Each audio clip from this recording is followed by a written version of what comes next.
Hello everyone, welcome to Horror Stories. I know many of you enjoy listening to these videos to relax, relieve stress, or even fall asleep.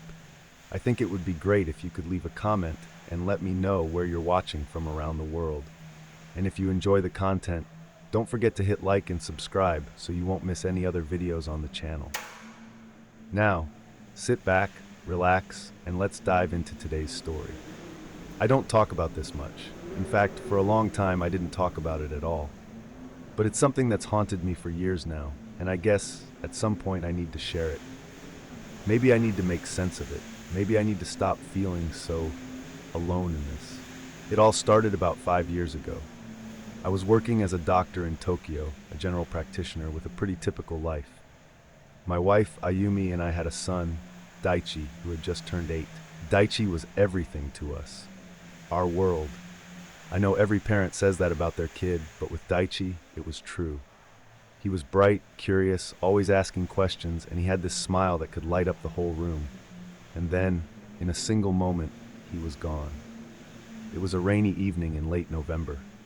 The streets were slick with water, and the wind was picking up, blowing the last of the autumn leaves across the road. I was working late that night. Ayumi had taken Daichi to a friend's house for a play date, and on the way home, their car was hit.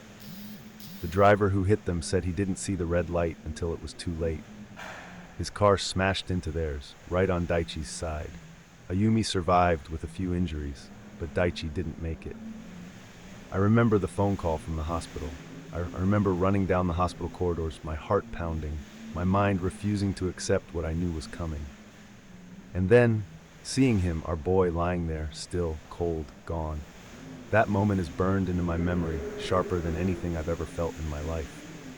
The days that followed were a blur of grief. I barely slept, barely ate. I was drowning in this crushing emptiness that I couldn't escape. And Ayumi, she was in worse shape than I was. She couldn't stop crying, couldn't leave the house. She barely spoke. We were like ghosts, both of us, just moving through the motions of life without actually living. A few months passed, and we weren't any closer to healing. If anything, the pain was getting worse. It was around this time that Ayumi suggested something I wasn't sure I was ready for. She wanted to go back to the place where the accident had happened. "I need to say goodbye," she had said quietly, her voice raw and hollow. "I need to see where it happened." I didn't want to go. I didn't want to relive that day, to stand in the exact spot where our son's life had ended. But I couldn't say no to her. She needed this. Maybe we both did. So one gray afternoon, we drove to the intersection where it had all happened. The sky was overcast, the clouds heavy and threatening rain, just like that day. The traffic was light, the air cold and still, with that sharp edge of winter creeping in. We parked a little distance away and walked to the spot in silence. Ayumi was holding a small bouquet of white flowers in her hands, her knuckles white from gripping them too tightly.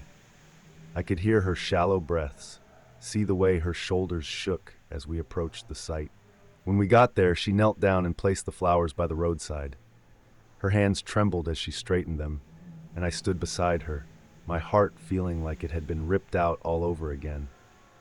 I didn't know what to say. What do you say in a moment like that? Nothing felt right. Nothing could fill that void. I pulled out my phone and snapped a picture of the flowers she'd laid down, a way to remember the moment, I suppose. It felt like the least I could do. We stayed there for a little while longer, just standing in the cold before we finally left. It wasn't until that evening that I noticed something strange. Ayumi had gone to bed early, and I was sitting at the kitchen table, scrolling through my phone absent-mindedly. I came across the photo I had taken earlier, the one of the flowers at the crash site. At first, everything looked normal. The white petals stood out against the dark pavement, the faint light from the street lamp casting a soft glow. But then I noticed something in the corner of the photo, near the edge of the frame. It was faint, almost like a smudge at first glance, but the more I looked, the clearer it became. There, just barely visible, was the outline of a small figure, a boy. I zoomed in, my heart racing as I realized what I was seeing. The figure was blurry, but it was unmistakable. It was Daichi. I stared at the screen, my mind refusing to process what I was seeing. It couldn't be him. It wasn't possible. But the more I looked, the more certain I became. The small figure had Daichi's familiar shape, his messy hair, the way he always stood slightly slouched, his head tilted just a bit to the side. I sat there, frozen, breath coming in short, shallow bursts. My hands were shaking so badly that I almost dropped the phone. I felt like I was losing my mind. I checked the photo again, trying to rationalize it. Maybe it was just a trick of the light, a glitch in the camera. But it wasn't. It was him. I didn't say anything to Ayumi that night. I didn't know how. She was barely holding on as it was, and I didn't want to drag her deeper into something that might have been a figment of my grief. But I couldn't stop thinking about it. The next few days passed uneventfully. I tried to convince myself that it had been a trick of my eyes, that maybe the photo was nothing more than my mind playing tricks on me. But then it happened again. A week later, Ayumi and I decided to take a walk through a park near our house. It was one of Daichi's favorite places. He used to love running through the trees, playing hide and seek among the bushes. We hadn't been there since the accident, but that day it felt like the right thing to do. I brought my phone again, not really thinking about the previous photo, just out of habit. As we walked, I took a few pictures of the trees, the lake, Ayumi as she walked ahead of me. It was a quiet day, the park nearly empty, the wind gently rustling the leaves that had fallen on the path. Later that evening, I looked through the photos again, and there he was. In one of the pictures, Daichi's figure appeared, just as before. This time, he was standing near a tree, his face turned slightly toward the camera. It was faint, barely visible, but unmistakable. His small form blended into the shadows of the park, but it was him. My heart sank, and this time, I couldn't stay silent. I showed the photo to Ayumi, my voice shaking as I explained what I had seen. At first, she didn't say anything, just stared at the picture with wide, disbelieving eyes. "It's him," she whispered after a long moment, her voice barely audible. "It's Daichi." From that point on, things began to change. The photos weren't the only signs anymore. Ayumi and I started noticing things around the house, small, unexplainable things. Toys would be moved from their usual places. Daichi's favorite stuffed animal would appear on the couch when we were sure we had left it in his room. Sometimes in the quiet of the night, we would hear the faint sound of footsteps, light and quick, like a child running down the hallway. The air in the house felt different too, heavier, colder. There were moments when I would walk into a room and feel like someone was watching me, standing just out of sight. Ayumi felt it too. We never spoke about it directly, but the fear was there, hanging between us, unspoken but undeniable. I started taking more pictures, almost obsessively, trying to capture more images of Daichi. And I did. Almost every time I snapped a photo, there he was, standing in the background, watching us. But no matter how many times I saw him, I couldn't shake the dread that settled in my chest. This wasn't normal. This wasn't just grief or a longing to see our son again. Something was wrong. It all came to a head one night about 3 months after the first photo. Ayumi and I were sitting in the living room, the air between us tense and heavy. Neither of us had been sleeping well, and the weight of what was happening was becoming too much to bear. Suddenly, the lights flickered. It was subtle at first, just a small dimming, but then they went out completely, plunging the room into darkness. I felt a chill in the air, colder than anything I'd felt before. And I heard it, the unmistakable sound of footsteps. They were louder this time, coming down the hallway, closer and closer. My heart pounded in my chest as I reached for Ayumi's hand. She was shaking, her breath coming in quick, shallow gasps. And then, just as suddenly as they had gone out, the lights flickered back on. The room was dim, the bulbs buzzing faintly, but we could see again. Ayumi's grip on my hand tightened, her fingers cold as ice. We both sat there, too afraid to move, listening, waiting for something, anything. That's when we saw him. Standing in the doorway of the living room, barely illuminated by the weak light, was Daichi. He looked exactly as he had the last time we saw him, wearing the same little blue jacket, his dark hair slightly messy. His face was calm, but his eyes looked empty, distant, as if he wasn't really there.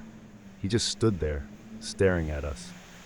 Ayumi gasped, her voice caught in her throat, and I could feel her body shaking next to me. I couldn't move, I couldn't even breathe. All I could do was stare at him, our son, our Daichi, standing in front of us like nothing had happened. But I knew, deep down, this wasn't Daichi. This was something else. Something wrong. Daichi? Ayumi whispered, her voice trembling, but he didn't answer. He didn't move. He just stood there, staring with those empty eyes. I felt a cold sweat drip down my back, and I knew we couldn't stay there any longer. Ayumi, I whispered, barely able to form the words, we need to go. But she didn't move. Her eyes were locked on Daichi, tears streaming down her face. She reached out toward him, like a mother instinctively reaching for her child. No, Ayumi, don't. I tried to pull her back, but she stood up, slowly walking toward him. Daichi, it's okay, she said, her voice breaking. You can come home now, sweetheart. The moment she said those words, the air in the room seemed to shift, like the temperature had dropped by several degrees in an instant. Daichi's expression didn't change, but something about the way he was standing seemed wrong. His figure began to blur at the edges, as though the image of him was distorting, like a smudge on glass. Ayumi, stop, I said louder, panic rising in my chest. I could feel it. Something was terribly, horribly wrong. Just as Ayumi reached him, her hand outstretched, the lights flickered again, and then everything went black. The darkness that followed was suffocating.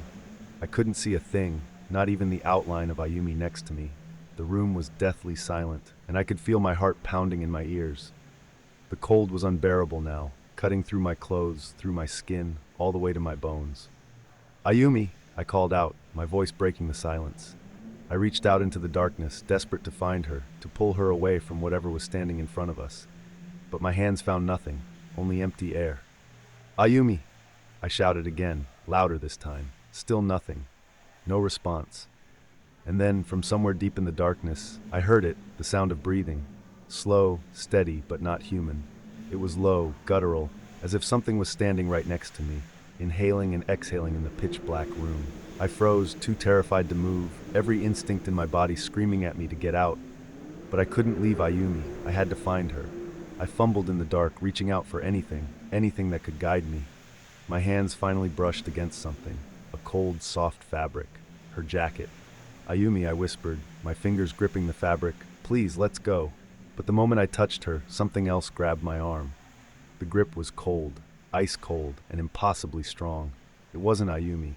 Whatever it was, it yanked me backward, pulling me away from where I thought she was standing. I struggled, trying to break free, but the more I resisted, the tighter the grip became. I tried to scream, but the air felt thick, like I was being smothered. I couldn't breathe. My chest tightened, my vision blurred, and I thought I was going to pass out. But then, just as suddenly as it had grabbed me, the force let go. I fell to the floor, gasping for air, my body shaking uncontrollably. The lights flickered on again, weak and sputtering, but enough for me to see. And there she was. Ayumi was standing at the other end of the room, facing the doorway where Daichi had been. But Daichi was gone, or whatever had been pretending to be him was gone. I scrambled to my feet and ran to her, pulling her into my arms. She was shaking, her face pale, but she was alive. Are you okay? I asked, my voice hoarse. She didn't respond.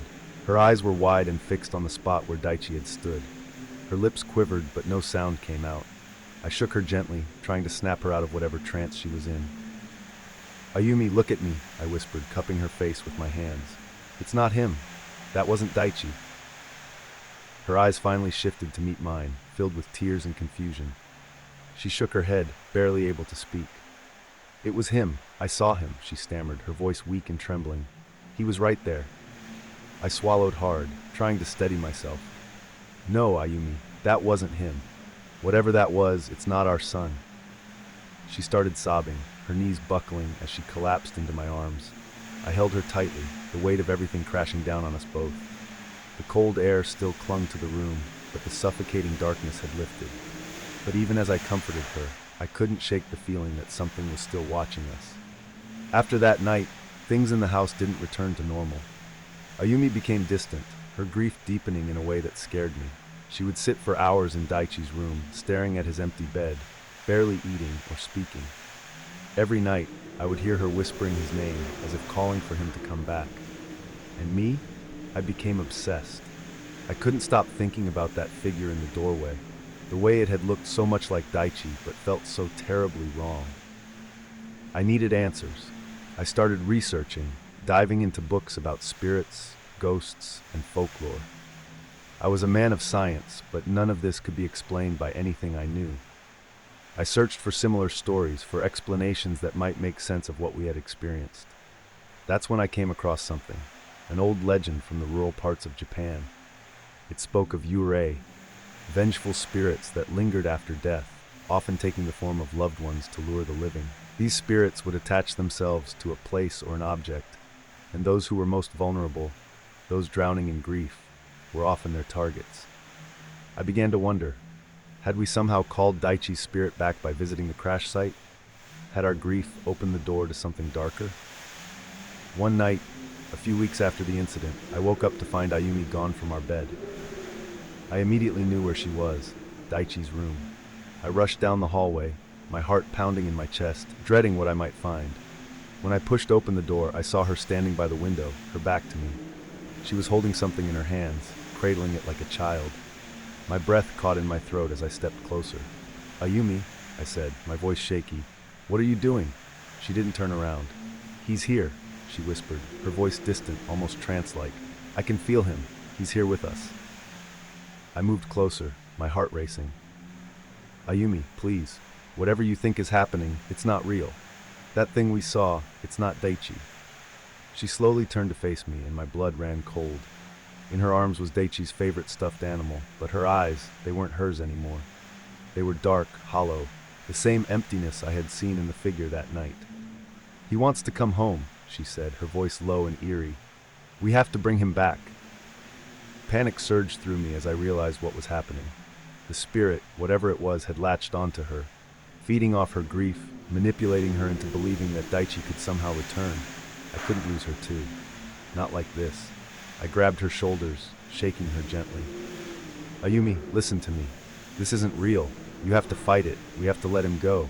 For a moment, her eyes flickered with recognition, as if she was battling something deep inside her. She blinked, and the darkness in her eyes faded slightly. She dropped the stuffed animal, her body trembling. I don't know what's happening," she sobbed, collapsing into my arms again. "I just want him back." "I know," I whispered, holding her tight. "I know, but he's gone. We have to let him go." The next morning, we packed up Daichi's things.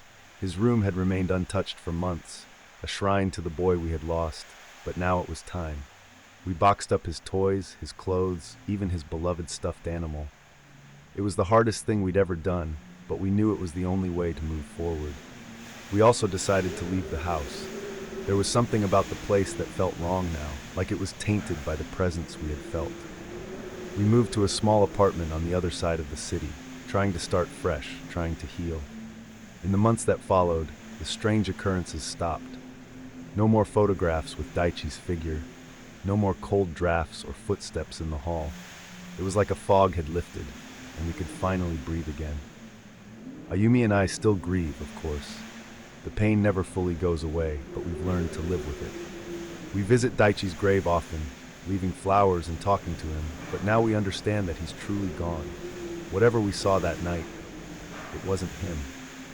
It was something darker, something that preyed on our sorrow.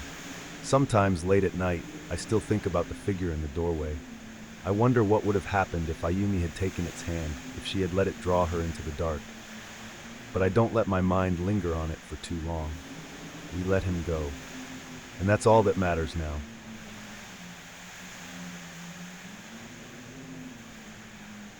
My name is Kenji Nakamura, and for the past 30 years I have taught physics at a small university in Japan. I'm not one for ghost stories or superstition. My life has always been built around logic, equations, and evidence, the things we can see and measure. So believe me when I say that what I'm about to tell you goes against everything I've ever known. I don't expect you to believe me. Hell, I don't think I fully believe it myself. But this is what happened. It all started with her death, my wife, Aiko. She was the love of my life, my partner in everything, the reason I kept going every day. We had been married for over 25 years, but it wasn't enough. It never would be. Aiko was diagnosed with leukemia about 2 years ago, and after months of treatments, endless hospital stays, and fleeting moments of hope, she was gone. The day she died, a part of me died too. The house we had shared for so many years felt impossibly empty after she was gone. Every room echoed with her absence. The air was cold, and even the familiar warmth of sunlight coming through the windows felt hollow. It didn't take long for me to sink into a routine of loneliness. Wake up, go to work, come home, repeat. The joy that used to fill my days, my curiosity for the universe, even my passion for teaching, faded into the background. But then, something happened. Something I can't explain with science or reason. It started about a month after her funeral. One evening, I was sitting in our living room, staring blankly at an old photograph of us on the mantel. I had a glass of whiskey in my hand, though I wasn't really drinking it, just holding it for comfort. It was late, the house was quiet, and the wind outside was picking up, rattling the windows ever so slightly. I remember it was one of those cold, still nights where everything seemed eerily calm. That's when I smelled it, her perfume. It was the same fragrance she always wore, light and floral, a scent that filled our home for years. I froze, my heart suddenly pounding in my chest. It wasn't a faint memory or some psychological trick. It was real, fresh, as if she had just walked into the room. I looked around, half expecting to see her standing in the doorway, smiling at me the way she used to. But there was nothing. Just the faint breeze from the window. I told myself it was just my mind playing tricks on me, that grief had a way of making us feel things that weren't there. But it didn't stop. Over the next few days, I kept catching that scent, stronger at certain times, always in the places we used to sit together. The living room, our bedroom, even at the dining table where we'd share our meals. I tried to ignore it, but deep down, I couldn't shake the feeling that something wasn't right. About a week after that, I started hearing noises, small, almost imperceptible sounds at first. It began with a soft creaking, like someone was walking lightly across the floor upstairs. Our house is old, and it has its fair share of creaks and groans, but this was different. The sounds were deliberate, too rhythmic to be the house settling. One night, as I lay in bed staring at the ceiling, I heard it again. Those same footsteps, soft and slow, moving down the hallway toward the bedroom. I held my breath, every muscle in my body tensing. The door to the bedroom was slightly ajar, and I could see a faint sliver of light from the hallway beyond. And then, the door creaked open, just a fraction more. There was no one there. But I swear, I could feel something, someone, standing in the doorway, watching me. My skin prickled, and a cold sweat broke out on my forehead. I should have been terrified, but instead, I felt a strange calmness wash over me. The presence wasn't menacing, it felt familiar, warm, almost. "Aiko?" I whispered, my voice barely audible. Nothing, just silence. But that was when I knew. I couldn't explain it, but I knew. She was here. Somehow, some way, Aiko was still in this house, still with me. Being a man of science, I couldn't just accept what was happening. I needed proof, something tangible, something I could measure. So I did what any physicist would do. I set up an experiment. I cleared a small room in our house, one that Aiko had used as her art studio. I filled it with sensitive equipment, infrared cameras, electromagnetic field meters, motion detectors, anything I could get my hands on. If there really was a presence in the house, I was determined to find evidence of it. For the first few nights, nothing happened. I sat in that room for hours, watching the monitors, waiting for some sign of movement, some disturbance in the readings. But everything was normal. I started to doubt myself, wondering if maybe I had let grief cloud my judgment. But then on the third night, the equipment spiked. It was around 3 a.m., and I was dozing off in the chair when suddenly the EMF meter went off. The readings shot through the roof, and the temperature in the room dropped dramatically, even though the heater was on full blast. I jolted awake, my heart racing. The infrared camera picked up something, a faint outline, a shift in the air, almost like a figure moving through the room. And then I heard it, a soft, unmistakable voice. Kenji. It was her voice, Aiko's voice. I spun around, but there was no one there, just the cold air and the flickering lights from the equipment. But I had heard it, I wasn't imagining it. I quickly checked the recordings, and there it was, clear as day, her voice calling my name. After that night, the presence became more active, but always in ways that seemed kind. I would find things moved around the house, small things like my glasses being placed on my nightstand, or the blanket on the couch folded neatly, just the way Aiko used to do it. My morning coffee would sometimes be ready, the kettle warm on the stove, though I had no memory of setting it up. I even started to feel her beside me at night, like the faintest touch of a hand on my shoulder or a soft breath in the stillness of the room. It wasn't frightening. In fact, it felt comforting, as though Aiko had returned to care for me in the way she always had. But the scientist in me wouldn't let it rest. I needed more proof. I began documenting every occurrence, every small shift in temperature, every flicker of the lights. I interviewed myself, keeping a detailed log of when and where I experienced her presence. I wanted to know how it was possible. How could her spirit, her energy, still be here? Was this something tied to the laws of physics that I had yet to understand? One night, I decided to conduct one final test. If Aiko was truly here, I wanted her to prove it in a way that would leave no doubt. I set up a small chalkboard in the middle of her art studio and placed a piece of chalk beside it. I asked her, out loud, to move the chalk, to write something, to give me a sign. For hours, I waited. Nothing happened. The room remained cold and silent, and I started to think that maybe I had pushed too far. Maybe asking her to prove herself like this was too much. But just as I was about to give up, I heard the faint scrape of chalk against the board. I froze, my heart pounding in my chest as I watched the piece of chalk lift, slowly, shakily, and begin to write. I could barely breathe as the words formed, letter by letter, in Aiko's delicate handwriting. I am here. Tears filled my eyes as I read those words. I reached out, touching the board, feeling the fresh chalk under my fingers. It was real. She was real. Aiko was still with me, in some way, some form, beyond anything I could explain. But as the days passed, something began to change. The presence that had once felt warm and familiar started to feel different. The air in the house grew colder, and the movements I noticed became more erratic, almost violent.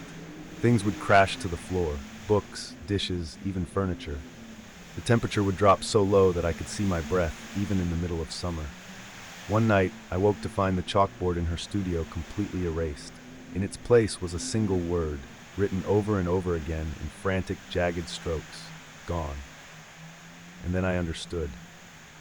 She wasn't just here to take care of me. She was trapped. Trapped in this place, caught between the world of the living and the dead, unable to move on, and I had kept her here. My need for her, my refusal to let her go, it had anchored her spirit, keeping her from finding peace.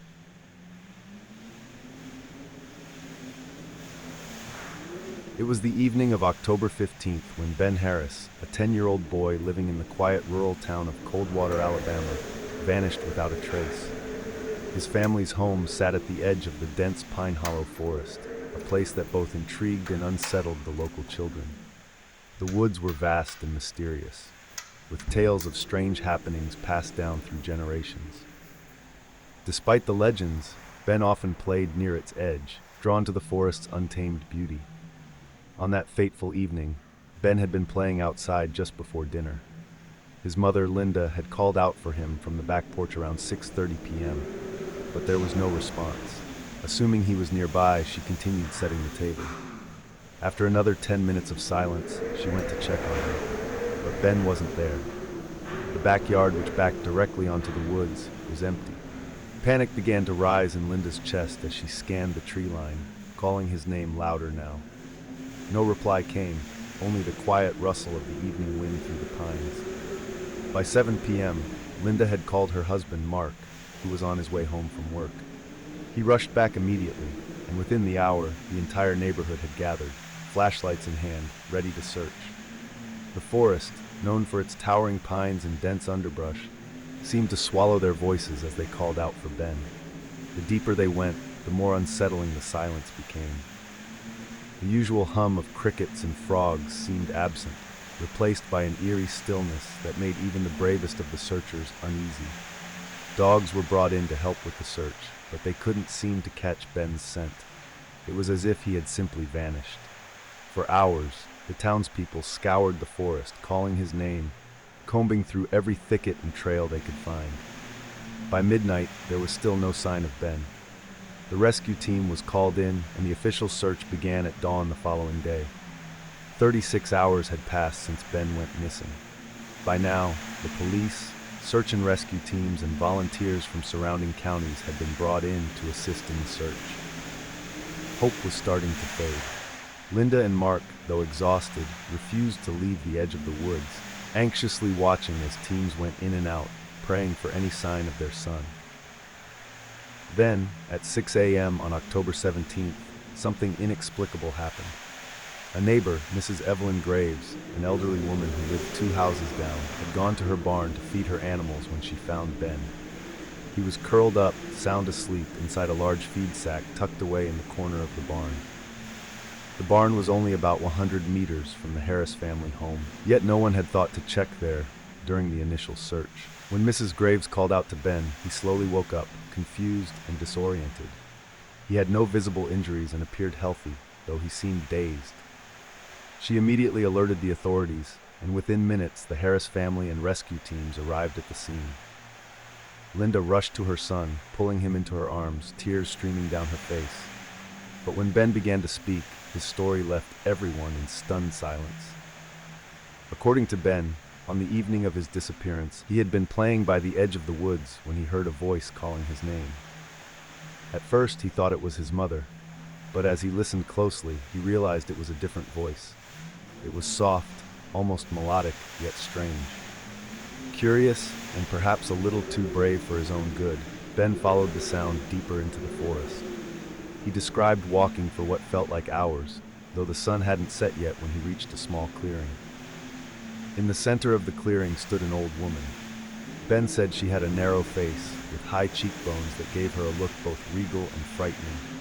Her hair was long and silver, shimmering like moonlight, and she wore a tattered dress that seemed to blend into the trees around her. She called herself Elara. Ben wasn't scared, at least not at first.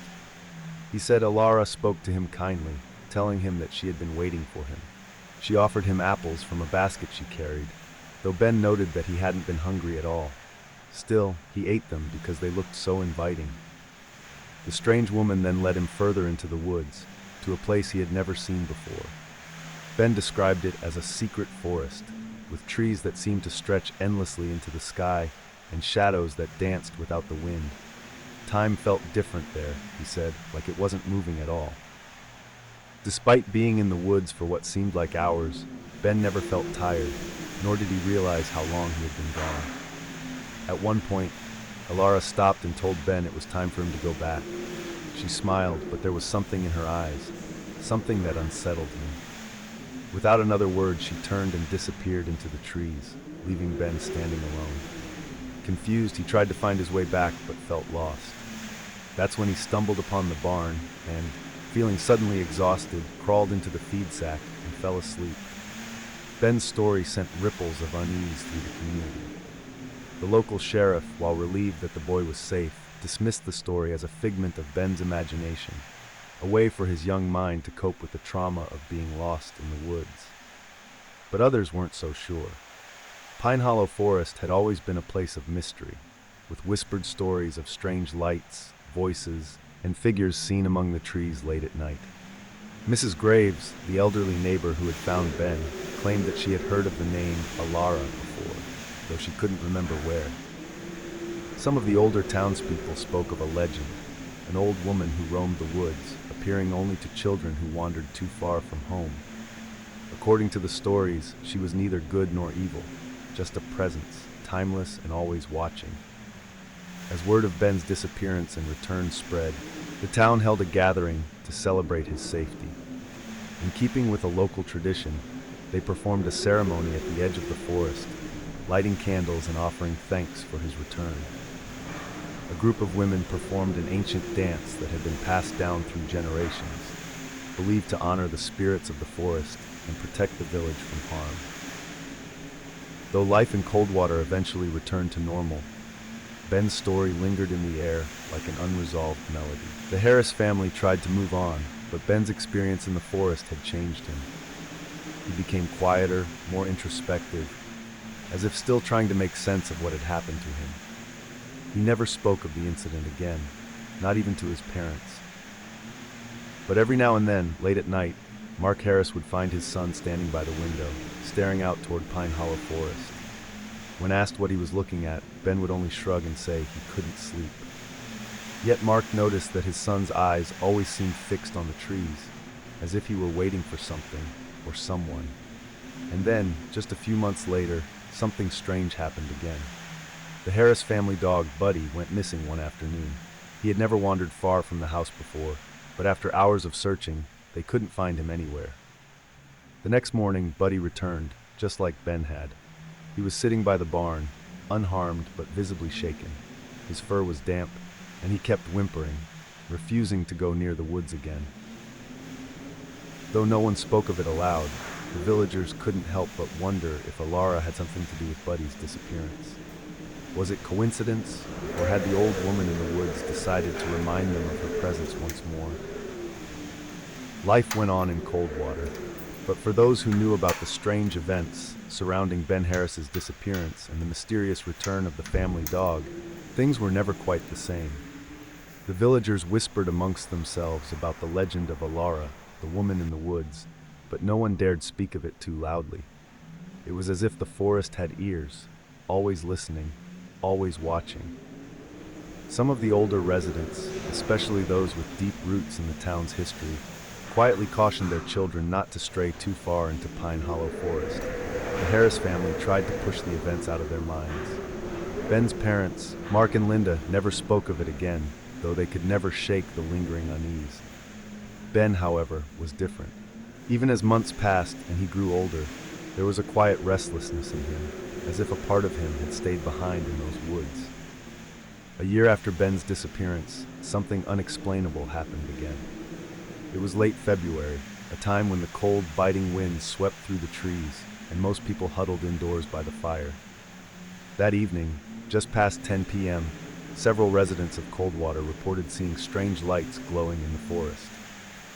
These weren't the normal flickers of fireflies or the soft glow of moonlight through the branches. These lights were different, bright, ethereal, almost pulsating, like silent lanterns moving in the distance. Ben was in his room that night, staring out the window as he often did, when he saw them. At first, he thought his eyes were playing tricks on him, but then the lights became clearer, floating in and out between the trees of Pine Hollow Forest. His heart raced. The glow was mesmerizing, and without thinking, Ben slipped out of bed and grabbed his coat. He crept out of the house, careful not to wake his parents. The night was cold, and the wind howled softly as he walked down the backyard toward the edge of the forest. The lights were still there, hovering just beyond the first line of trees. He hesitated for a moment, remembering his last encounter with the forest and the woman named Alara. But something about the lights drew him in, a pull he couldn't resist. Before he knew it, Ben had crossed the threshold into Pine Hollow Forest once again. The further Ben ventured into the woods, the more the lights seemed to dance around him, guiding him deeper into the forest's heart. The trees towered above him, their branches twisting and curling like the arms of ancient, forgotten giants. Shadows stretched long across the forest floor, but the lights illuminated his path, casting a soft, almost comforting glow. As Ben walked, he could hear the faintest of sounds, like whispers carried on the wind. It was as if the forest itself was speaking to him, though the words were indistinguishable, a language too old for him to understand. Still, he pressed on, compelled by a force he couldn't explain. After what felt like hours, Ben arrived at the same clearing where he had first encountered Alara. The sight of it sent a shiver down his spine. The clearing was exactly as he remembered it, silent, still, and bathed in an unnatural light. But this time, there was something different. In the center of the clearing stood a large stone, ancient and weathered, with symbols carved into its surface. The lights, which had been floating through the trees, now circled the stone, as if protecting it or guarding a secret. Ben approached cautiously, his breath visible in the cold air. As he reached the stone, the lights suddenly stopped moving. They hung in the air, flickering softly, like waiting eyes. He knelt down to examine the symbols, though they made no sense to him. They looked like runes or markings from a time long forgotten. Just as he reached out to touch the stone, he heard it, her voice. "Alara," he whispered, instinctively, though he didn't know why. "Ben," the voice replied, soft and melodic, just as it had been that evening a year ago. He turned, and there she was, standing at the edge of the clearing, her silver hair flowing down her back, her eyes gleaming with an ancient knowledge. Ben stood frozen, unsure whether to run or stay. Alara stepped forward, her movements graceful, almost floating across the forest floor. She looked exactly as she had the last time he saw her, regal, ageless, with that same unnerving smile. "I knew you would return," she said, her voice smooth and calm as if nothing had changed since their last encounter. "You've always belonged to the forest, Ben." He felt a chill run down his spine. "What do you mean?" he asked, though he wasn't sure he wanted to know the answer. Alara circled the stone, her eyes never leaving his. "The forest called you that night, just as it calls you now. It has been waiting for you to come back." Ben took a step back, his heart pounding. "But why me? What do you want from me?" Alara tilted her head slightly as if considering his question. "You are part of something much older than you realize, Ben. This place, this forest, it's not just trees and shadows, it's alive. It remembers, and you have a role to play." "I don't understand," Ben said, his voice barely a whisper. Alara smiled again, but this time there was something sad in her eyes. "You will in time," she said softly. "But for now, you must choose. The forest has kept you safe, even when you didn't realize it, but now it needs something in return." Ben's stomach tightened with fear. "What do you mean?" "You must decide whether to stay or go," she said, her tone almost regretful. "Once you choose, there is no turning back." Ben felt his pulse quicken as her words sunk in. Stay? In the forest? With her? The thought terrified him, but there was also something about the way Alara spoke that stirred a strange sense of belonging deep within him. The forest had always felt different to him. Mysterious, yes, but also familiar, as though he was connected to it in a way he couldn't fully understand. But he had a life outside these trees, a family who loved him, friends, a future. How could he leave all of that behind? "I can't stay," Ben said firmly, taking a step back. "I have to go home." Alara's expression remained calm, but her eyes flickered with something dark, something ancient. "Home," she repeated softly, as if the word were foreign to her. "Are you sure that's what you want?" Ben hesitated, the weight of her question hanging in the air.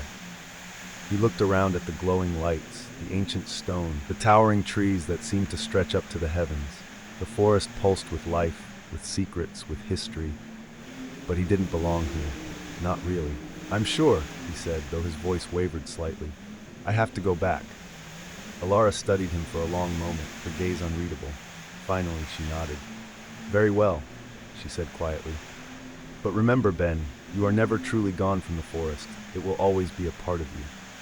With that, the lights around them dimmed, flickering softly before disappearing into the shadows. The forest seemed to exhale, the wind picking up as the clearing grew darker. Alara stepped back into the trees, her figure fading into the night until she was gone. Ben stood there for a moment, alone in the now empty clearing, his heart racing. He could still feel the presence of the forest around him, as though it was watching, waiting. Taking one last look at the ancient stone, he turned and made his way back through the trees, retracing his steps toward home. When he finally reached the edge of the woods, the first light of dawn was beginning to break on the horizon.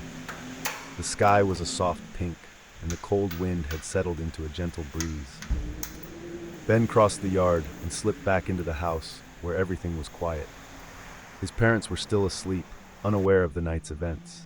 He climbed back into bed, pulling the blankets up to his chin, though sleep was impossible. His mind raced with thoughts of Alara, the forest, and the choice he had made. Would he ever truly be free of Pine Hollow Forest? Or had it already claimed a part of him forever? As Ben lay there, staring out the window at the trees swaying in the morning light, one thing became clear. This was not the end. The forest had let him go for now, but its call was far from over.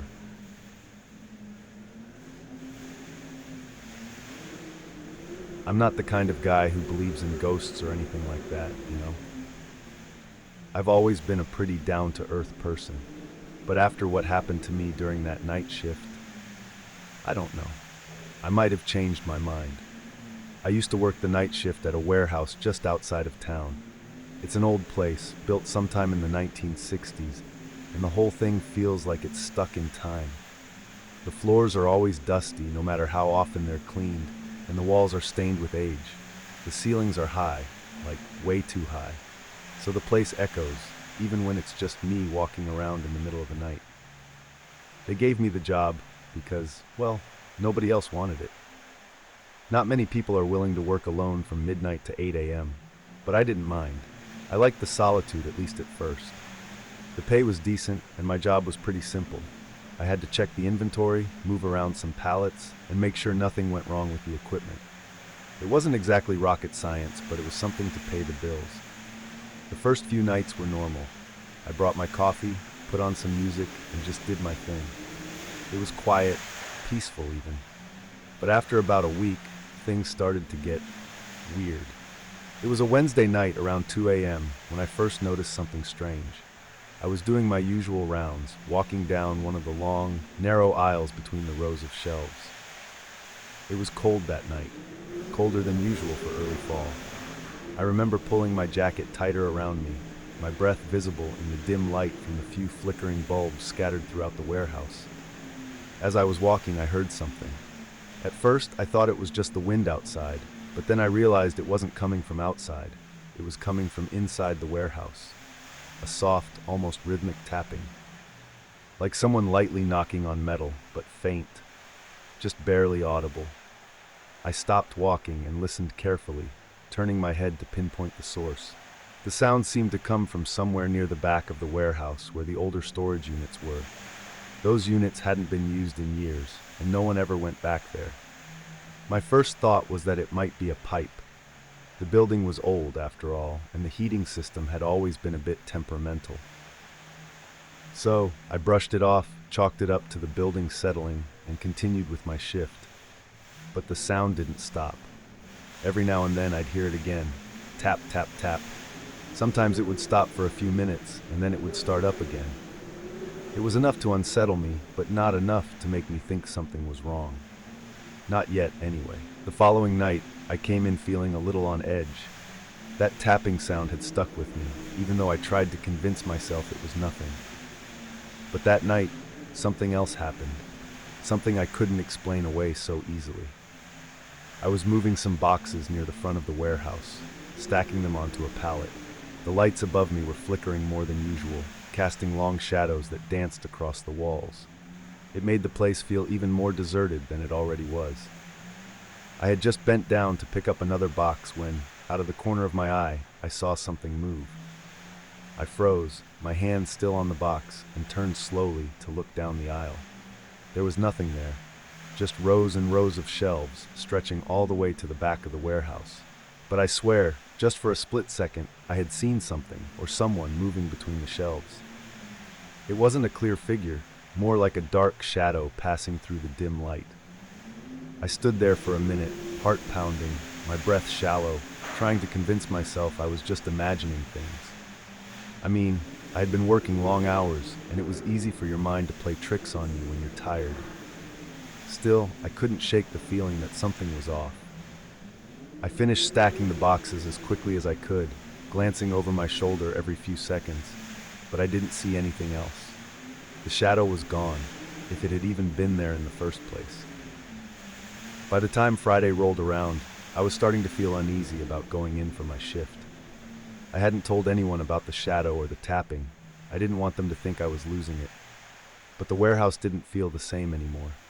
The quiet that I had once enjoyed now felt oppressive, heavy, like the building was hiding something from me. That night, I tried to keep busy. I had a long list of tasks to get through, so I focused on getting things done, hoping it would distract me. But around 3 a.m., when everything was dead silent, I heard something that made my skin crawl. Footsteps. Not mine, not the creaky echo of my boots on the concrete floor. These were different. They were light, almost hesitant, like someone was walking just behind me, following me. I was at the far end of the warehouse near the loading docks when I heard it. The footsteps seemed to be coming from somewhere behind the shelves. I stopped dead in my tracks, holding my breath, straining to listen. The sound continued for a few seconds longer and then stopped. I slowly turned, but of course, there was nothing there. I told myself it had to be my imagination, but deep down I knew it wasn't. I could feel it, that presence in the air, thick and unsettling. I wasn't alone. I tried to brush off the footsteps, but that feeling of being watched never went away. No matter where I was in the warehouse, I always felt like there were eyes on me, hidden somewhere in the shadows. The worst part was the back corner of the building, the same place I had heard the tapping on that first night. I started avoiding it as much as I could. I'd make excuses not to go back there unless it was absolutely necessary. One night, I had no choice but to check something near the back. It was a routine inspection, nothing major, but it meant I had to go into that part of the warehouse I'd been dreading. I grabbed my flashlight and made my way back, the beam cutting through the darkness, illuminating the dust that hung in the air. As I walked, I could hear every sound, the shuffle of my feet, the soft hum of the building, and the creaking of the old shelves. But underneath all that, I could hear something else, breathing. At first, I thought it was just my own breath, shaky and uneven. But as I stopped to listen, I realized it wasn't coming from me. It was coming from somewhere just beyond the reach of my flashlight. The sound was slow and deep, like someone was standing just out of sight, watching me. "Hello," I called out, my voice breaking the silence, but no one answered. The breathing continued for a few more seconds, then stopped abruptly. I stood there, frozen, my hand gripping the flashlight so hard my knuckles turned white. I wanted to run, but I couldn't. It felt like the darkness was pressing in on me, like something was about to step out of the shadows at any second. And then, I saw it. At the far end of the aisle, just barely visible in the dim light, there was a figure. It was standing perfectly still, just beyond the shelves. I couldn't make out any details, just the outline of a person, standing there in the dark. My heart felt like it was going to explode out of my chest. I tried to move, but my legs wouldn't cooperate. I stood there, staring at the figure, waiting for it to move, waiting for it to do something. But it didn't move. It just stood there, watching me. The silence was unbearable, like the whole warehouse had been swallowed by the darkness. My flashlight flickered, and for a brief moment, the figure seemed to shift. Just a little, just enough to let me know it was real. I don't know what finally got me moving, but something inside me snapped. I turned and ran. I bolted down the aisle as fast as I could, not daring to look back. My breath came in ragged gasps, my heart pounding in my ears, but all I could focus on was getting away from whatever that thing was. The warehouse seemed to stretch on forever, the shadows swallowing up the path in front of me, but I didn't stop. I finally reached the front of the building where the office was. I slammed the door shut behind me, my chest heaving as I locked it, pressing my back against the door. The small office was lit by a single flickering fluorescent bulb, its buzzing sound the only thing breaking the silence now. I stood there, shaking, trying to calm myself down. "What the hell was that?" I whispered, but of course no one was there to answer. I forced myself to move over to the desk, my hands still trembling as I reached for my phone. I needed to call someone, anyone. Maybe the police? But what would I even say? That I'd seen a shadow? Heard some footsteps? They'd laugh me off. No, it didn't make any sense. That's when I heard it. From the other side of the door came a faint scratching sound. Soft at first, like something lightly dragging its nails along the surface. Then it got louder, more insistent, like something or someone was trying to get in. My pulse quickened, and I stepped away from the door, holding my breath again. The scratching stopped, and for a moment there was nothing but silence. And then, knock knock. 3 slow, deliberate knocks. I froze. My mind raced through 1,000 possibilities. Was someone out there? Could this be some kind of prank? But deep down I knew it wasn't. There was something unnatural about those knocks, something that didn't feel human. I took a deep breath and did the only thing I could think of. I grabbed the nearest heavy object, a metal stapler from the desk, and held it like a weapon. Slowly, I moved toward the door, my hand shaking as I reached for the handle. Every instinct screamed at me not to open it, but I couldn't just stand there doing nothing. I pulled the door open, the hinges creaking loudly in the stillness. And there, right outside, was nothing. The hallway was empty. No shadowy figure, no footsteps, no presence. Just the empty warehouse, dimly lit by the few lights still flickering above. I stepped out, scanning the area, trying to calm myself down. Maybe I really was imagining things. Maybe the long nights in the cold, empty warehouse had gotten to me. But then, as I turned to walk back into the office, I saw something that made my blood run cold. Written on the door, in large, uneven letters scratched into the wood, were the words, "Come back." I left the warehouse that night and never returned. I quit the job the next morning, didn't even bother to give them notice. I couldn't stay there, not after what I'd seen or felt or whatever that was. I never told my boss the real reason. I just said I needed to leave for personal reasons, and that was it. I packed up my stuff and got out of that town as fast as I could. But the memory of that night still haunts me. Sometimes I wake up in the middle of the night, heart racing, and for a moment I swear I can hear the faint tapping sound again, or worse, the slow, deliberate knocks. I never figured out what it was. Whether it was a person, a ghost, or something else entirely, I don't know. All I know is that something was there, watching me, waiting. And sometimes, late at night, when I let my mind wander, I think about those words scratched into the door. Come back. And I wonder if one day it'll call me again.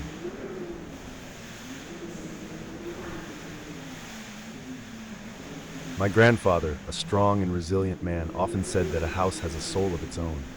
But within him, there was also a fear he never shared. That day, he lay on an old bed, feeling the stillness of the night. My grandmother slept soundly beside. Suddenly, a chilling breeze swept through the window, causing the curtains to flutter gently.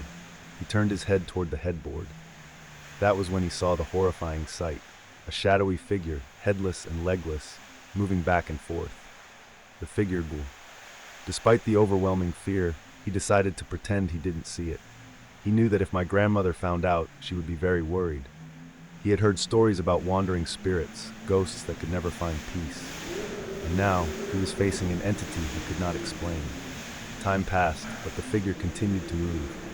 He felt as if it were watching him, as if it knew he was afraid. His breath became heavy, and each heartbeat felt like it might burst from his chest. He tried to listen, but all he could hear was my grandmother's steady breathing and the wind outside. As the moonlight dimmed, the figure began to come closer. He couldn't contain his anxiety. The image of the ghost gradually became clearer in his mind. It seemed to carry a deep sadness, as if it were searching for something it could never find. He turned away, trying to focus on joyful memories, happy days spent with her, but the image of the ghost lingered in his mind. He remembered the times they walked together in the woods, the stories they shared with their grandchildren. All those moments suddenly felt as fragile as winter flowers. As he was lost in those thoughts, he suddenly heard a gentle whisper. The whisper was indistinct, but it resonated in his mind, as if it were a call from far away. He looked back at the figure, and this time, it stood silently, just a short distance away. He felt as if the ghost was pleading with him for something. "Just let me know if you can see me," he heard that voice in his head. It was soft and filled with pain, but he couldn't respond. He could only shake his head, telling himself it was just an illusion, a product of his imagination driven by fear. The feeling of suspense and anxiety spread through his body. He wanted to wake her up, but his pride and fear held him back. All night, that figure remained there, completely still. It felt as if it was waiting for something from him. As dawn began to break, the figure vanished. He breathed a sigh of relief, but a part of him felt a sense of loss. My grandmother woke up, completely unaware of the terrifying encounter he had just experienced. He only smiled and pretended nothing had happened. The next day, he decided not to tell her, but the fear still lingered in his mind. He couldn't forget the image of the ghost and the whispers from the night. Every night, he lay in bed, anxiously waiting for the figure to appear, but it never returned. Time passed, and he began to feel despondent. He no longer wanted to get out of bed, no longer wanted to engage in daily activities. My grandmother sensed the change in him, but he simply said he felt tired. One night, as he drifted into sleep, my grandmother woke up to a strange noise. She turned over, and when she saw that figure for the first time, she was not afraid. Instead, she felt a strong connection. She had heard the stories from him and knew it was not a malevolent spirit. My grandmother approached, and sensing the pain of that figure, she began to whisper words of comfort. "You are not alone," she said. "We will help you find peace." My grandfather woke up amidst the whispers, seeing his wife talking to the figure. He could hardly believe his eyes. As the light of a new day began to dawn, the figure finally faded away. But this time, instead of fear, he felt a sense of peace within him. They had helped a lost soul find its way back. From that day on, my grandparents grew closer. They understood that not everything unclear is frightening, and sometimes ghosts just need a word of encouragement to find peace. He still remembered that horrifying night, but instead of fear, he viewed it as a valuable lesson about empathy and love.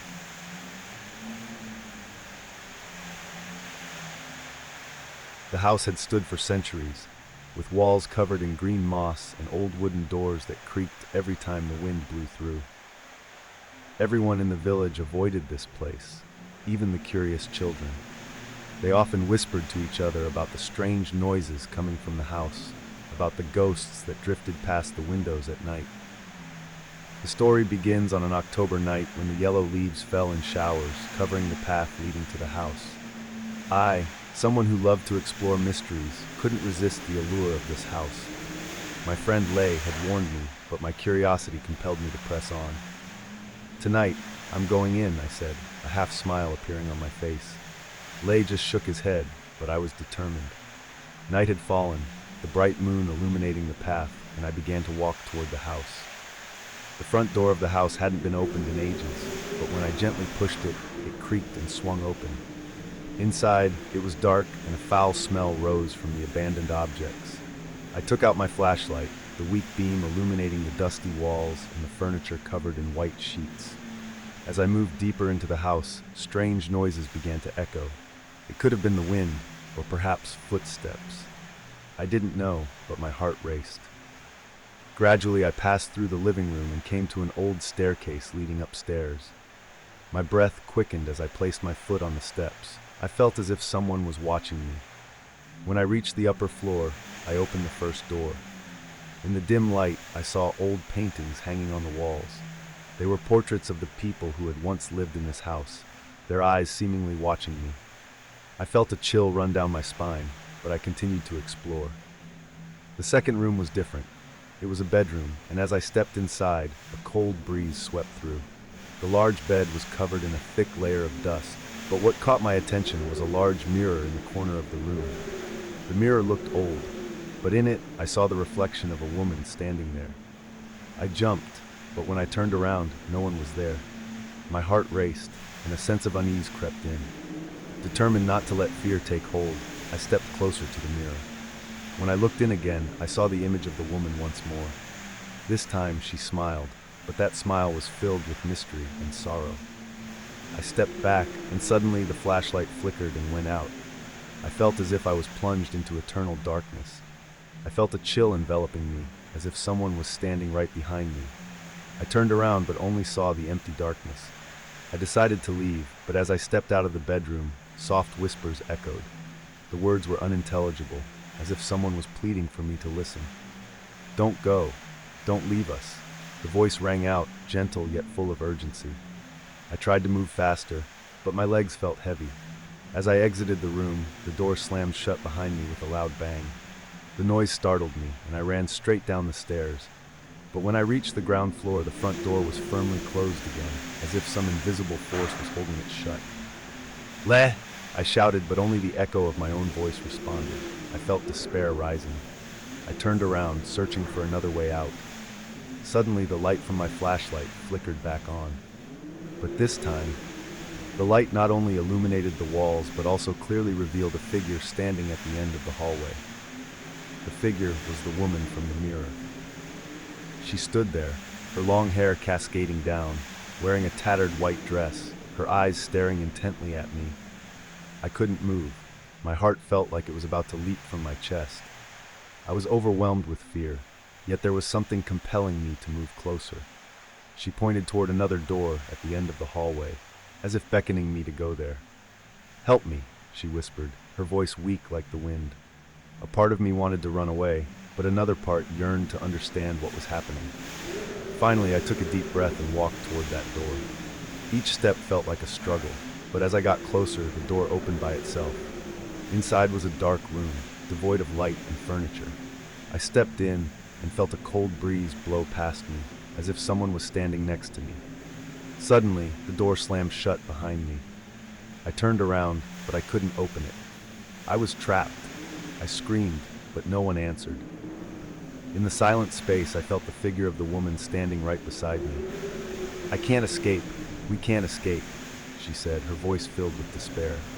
I asked her what had happened, and her story began to unfold. She was a woman who had lived in this house hundreds of years ago. She had been betrayed and locked in this room, her soul unable to move on due to the resentment and pain. She was not the only one. Many other souls were also trapped, unable to leave the house. I felt a surge of compassion for her, but fear still held me captive. "You must help me," she said. "Free me and the other souls." I sensed my fear starting to dissipate, making way for courage. I began searching for a way to open the door. Memories from fairy tales about rescue flooded my mind. I started to say prayers, repeating comforting words that I thought might help. Suddenly, the air around me began to tremble. The door behind me slowly opened, and I felt as if some force was pulling me outside. As I stepped out of the room, the light from my flashlight illuminated the entire hallway. The woman stood there, her eyes full of hope. "Thank you," she whispered, and her figure gradually faded, leaving a sense of peace in the air. I turned around and saw the front door was now open. I didn't hesitate anymore. I dashed outside and ran swiftly toward the village. Cold sweat trickled down my back, but I knew I had freed a soul. I can't stop thinking about what happened in that house. Although I've escaped the nightmare, the obsession continues to haunt me. Every night, as the moonlight shines through the window, I remember the eyes of the woman in the mirror, her gaze filled with suffering and a longing for freedom. She said that it wasn't just her.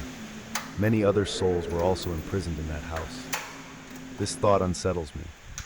After a week of living in anxiety, I decided I had to return to the house. I knew this could be very dangerous, but the urge within me was stronger than my fear. I felt as if I had a mission, a responsibility to fulfill. One evening, I stood again before the old door of the house. This time, the atmosphere seemed different. The wind blew gently, and the clouds obscuring the moonlight created a more mysterious space than ever before. I took a deep breath, gathered my courage, and opened the door to step inside. Everything was as before, but this time, I didn't feel the same fear as I did the first time. I moved slowly, my footsteps echoing like knocks in the silence of the house. As I climbed the stairs, I listened for the familiar whispers from before, but now they were stronger, as if guiding me to something. This time, I decided to seek out the other souls. I returned to the room where I had met the woman. The door was still tightly shut, but I felt as though some force was calling me. As I entered, the dim light from the mirror illuminated once again. I no longer saw the image of that woman. Instead, I saw other shadowy figures, faces full of fear and despair. "Save us!" A voice rang out, and I felt myself being swept into a vortex. Suddenly, the figures began to materialize before me. They were women, children, and men, all clearly showing pain in their eyes. They surrounded me, as if waiting for a miracle. I knew I couldn't save them all, but I wanted to help at least one. "I will help you," I said, trying to keep my voice steady. "What do you want me to do?" A woman with long, ethereal hair stepped closer to me. "We need a way to be free," she whispered. "A promise from a pure heart can break the curse." I understood that I needed to do something special. This was not just an ordinary promise. It had to come from deep within my soul. I began to pray, the words flowing naturally from my mouth. I felt the souls around me listening. "Don't be afraid. Trust in the light," I said, closing my eyes and imagining a world free of suffering. "I promise not to let you suffer anymore. Grant me the strength to help you." The light from the mirror suddenly became radiant. The souls seemed to be drawn into a whirlpool of light. I sensed a powerful movement in the air, as if something grand was happening. The whispers began to turn into cries for help, then gradually shifted to laughter, laughter filled with joy and freedom. As the light began to fade, I realized that many of the shadowy figures had disappeared. I opened my eyes and saw the woman I had first encountered standing there. "Thank you," she said, her smile filled with happiness and relief. "You have freed us." I felt my heart swell with joy, but there was also a gentle sadness. The other souls had been freed. but some shadowy figures still remained unrescued. I looked around the room where painful memories still lingered. I knew I couldn't leave without finding a way to help the remaining souls. "I will return," I promised them, my voice ringing with certainty. "I won't leave you alone in this darkness." Then I stepped out of the house, feeling as if I had gone through a challenging journey. The night still loomed, but within me the light had begun to dawn. I knew I needed to learn more about the curses in this house, and I wouldn't stop until every soul was free. In the following days, I sought information about the house, delving into its history and mysteries. Encounters with the elders in the village helped me understand the tragic story of the imprisoned souls. And finally, I decided to return to the house on a full moon night. I prepared myself, bringing essential items and a strong determination. I knew tonight would be the decisive night, a night when I would free the remaining souls. As I entered the house, the air felt heavier than ever. Everything was silent, as if waiting for something significant to happen. I made my way toward the stairs, feeling as though someone was watching me, but I wouldn't let fear take over. I returned to the room where I had first met the woman. The door opened more easily, and I stepped inside. The light from the mirror flickered again, and other shadowy figures appeared. "I have returned," I said, my voice resolute. "I will help you." The souls appeared before me, their eyes filled with hope. Once again I began to pray. I felt a great strength within my heart, and my prayers blended with the whispers of the souls. The light reemerged, stronger than ever. But this time, another figure also appeared, a dark shadow, completely different from the souls I had saved. It was a ghost, an unfreed soul that did not want to be saved. "Don't do this," the ghost said, its voice cold as ice. "We have been here too long. We belong to the darkness." My heart raced, but I was not afraid. "No, you can be free," I replied, trying to remain steadfast. "I won't let you live in this pain any longer." The ghost scoffed, and the air seemed to grow colder. "You don't understand. We don't need freedom. We need the darkness." As the light around me dimmed, I felt a surge of panic rising. The other souls around me began to tremble as if sensing the threat from that ghost.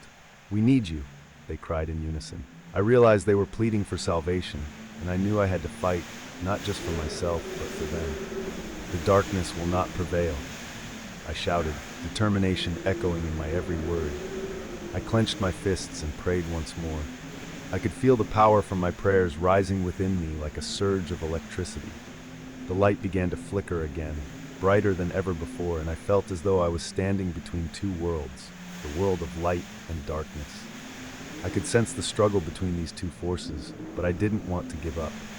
"You will not win," I shouted, my voice echoing in the silent space like thunder on a clear day.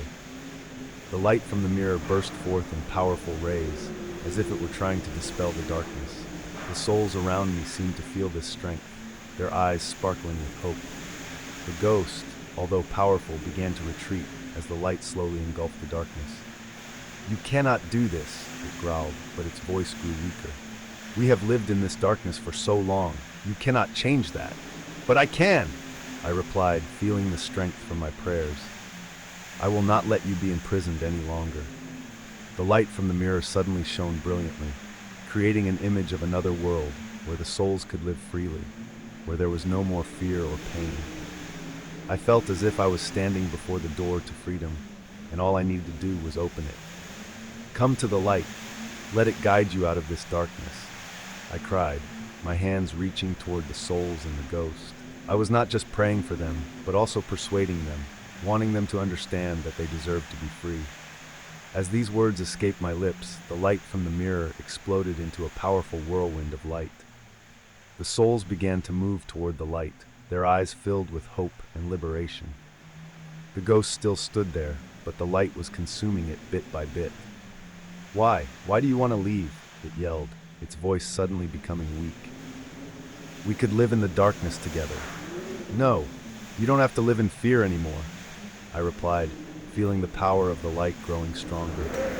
"Choose freedom." Finally, in that moment, the ghost seemed to dissolve in the light, and I could see the other souls rushing toward me, heading for the light. They screamed, not in fear, but in joy, for they knew they would be free. A strong wind blew through, and I felt as if something monumental was happening. The light grew more and more radiant until I could see nothing else. Only the sounds of laughter and joyous cries echoed in the air. As the light faded, I opened my eyes to find myself standing in an empty space where the house had once been filled with darkness. The souls had vanished, but I felt their presence in my heart. They were free now.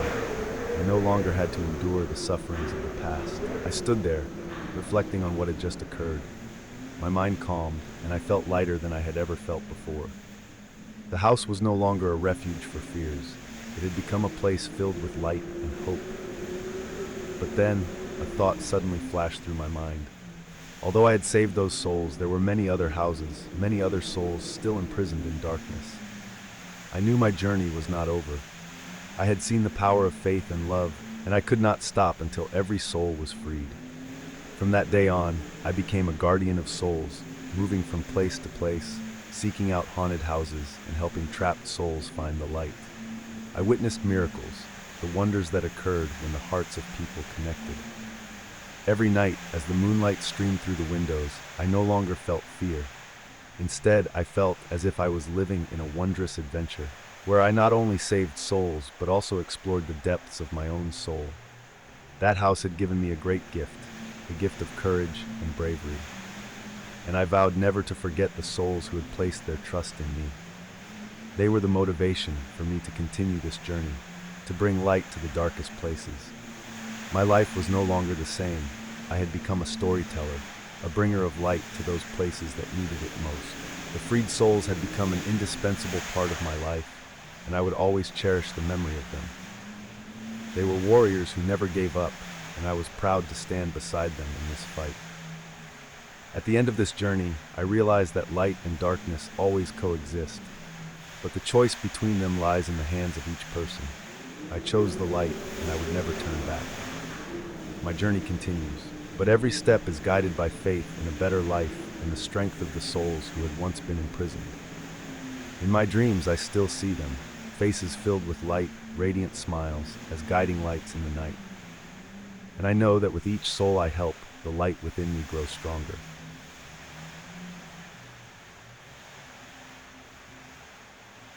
I always thought that stories of darkness only existed in novels, where fear and mystery lurked behind every page. But one night, as I decided to head home after a night out in the city, I experienced something I would never forget. The sky was pitch black, with not a star in sight.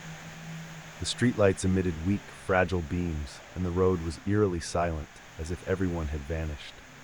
An unsettling anxiety washed over me, as if something was amiss. I tried to convince myself that I was just imagining things, but the tension in the air made it impossible to relax. As I turned into a narrow alley to shorten my path, suddenly, a strange noise echoed from behind. I turned around, but there was no one there. Only the wind whistled through the dry trees like mournful cries in the night. I couldn't stand the feeling of being watched. My heart raced, and I began to walk faster. But the footsteps continued to echo, seemingly chasing me. Each time I stopped to listen, the footsteps ceased, as if a ghost was toying with me. I decided not to look back again and focus solely on escaping the alley. Exiting the alley, I saw the light from a nearby cafe. I felt as if I had found a safe haven. But as I approached, I noticed something strange. Everyone in the cafe sat in silence, their eyes fixed on a dark corner. No one was talking, and the atmosphere felt heavy, like a funeral. I lifted a foot and stepped into the cafe, feeling like an intruder. All eyes turned toward me, making me uncomfortable. A middle-aged woman sat at a corner table, her face pale, beads of sweat dotting her forehead. I wanted to ask what was happening, but a strong feeling that this was not the place for me held me back. Suddenly, a noise from behind startled me. I turned around and saw a large black shadow standing at the entrance. The shape was indistinct, but I felt its presence. The light from the cafe wasn't enough to illuminate it, but I could see its eyes glowing bright like two flames waiting to pounce. A chill swept through me from the darkness, as if it wanted to engulf everything around. The people in the cafe remained silent, not reacting. I felt cold sweat trickling down my back, and a voice whispered in my head, "Run! Don't stay here." I turned away, determined to flee, but my legs felt as if they were nailed to the ground. It seemed an invisible force was pulling me toward that black shadow. I couldn't take my eyes off its glowing eyes, and all sounds around me gradually faded. Only the sound of my heart thumped, as if pleading for life. Finally, with one last effort, I summoned the strength to run out of the cafe and down the street. The cold wind slapped my face, but the thrill kept me from noticing. I just ran until my feet hit the steps of an old building where I felt I might find safety. Inside, the air was damp and heavy. I clung to the railing, breathing heavily, and could hear my own gasping breath. But I didn't dare stop.